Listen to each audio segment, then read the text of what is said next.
Subscribe this channel and press the bell icon so that you can ensure the next video.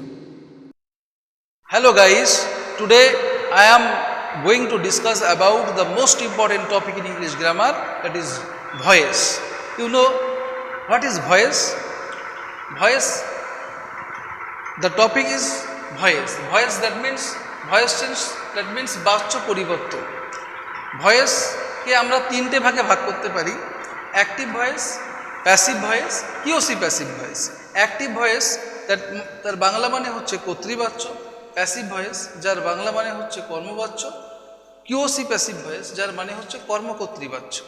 এখন বিষয় হলো active থেকে প্যাসিভে পরিবর্তন করতে গেলে আমাদের কিছু শব্দের পরিবর্তন হয়।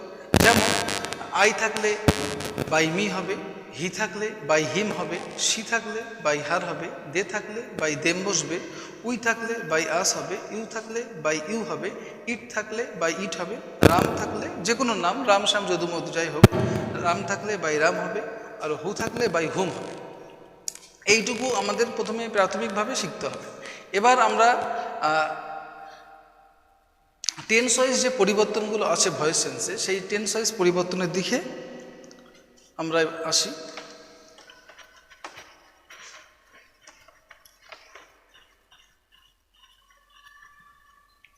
প্রথমে আমি একেবারে শুরু থেকেই শুরু করছি। টেন্স ওয়াইজ ভয়েসের মধ্যে আমরা প্রথমে প্রেজেন্ট ইনডিফিনাইট টেন্স নিয়ে আলোচনা করি। Present indefinite tense, present indefinite tense.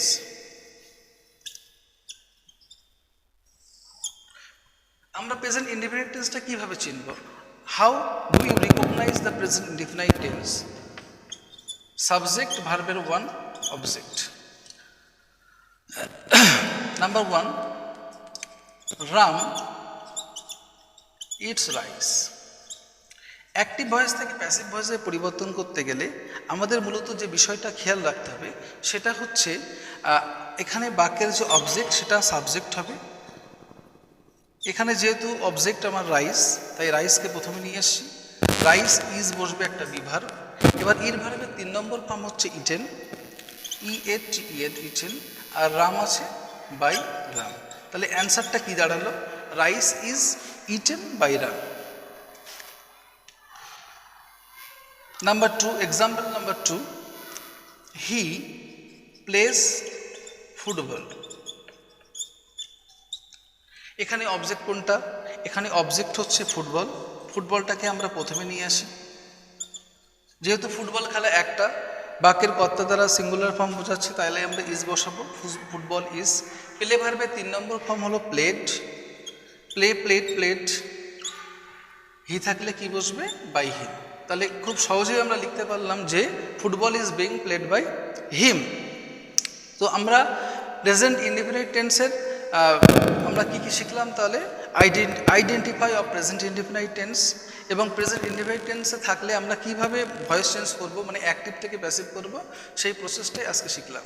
আমরা পরবর্তী ক্লাসে বাদবাকি ভয়েস চেঞ্জের পার্টগুলো আলোচনা করব। এমনকি মাধ্যমিক পরীক্ষা, এইচএস পরীক্ষা, এমনকি কম্পিটিটিভ ডব্লিউবিসিএস থেকে শুরু করে রেলওয়ে, পিএসসিতে যে প্রশ্নগুলো পড়ে সেই প্রশ্নগুলো একের পর এক স্টেপ বাই স্টেপ আলোচনা করব।